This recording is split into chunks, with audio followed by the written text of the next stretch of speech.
everyone! In this video, I'll guide you on how to make Google Chrome your default browser in Windows 11. So, let's dive in. Making Chrome your default browser ensures that when you click a link on your computer, it opens directly in Chrome. If Chrome isn't your default, Microsoft Edge or another browser might open instead, so let's change that.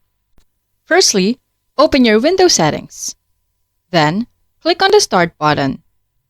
Select Settings. Alternatively, you can search for App Settings and type in Settings. Navigate to Apps in the settings, then click on Default Apps. Here, you can change various default apps including your browser. Search for Chrome, click on it, and on the right side, tap Set Default.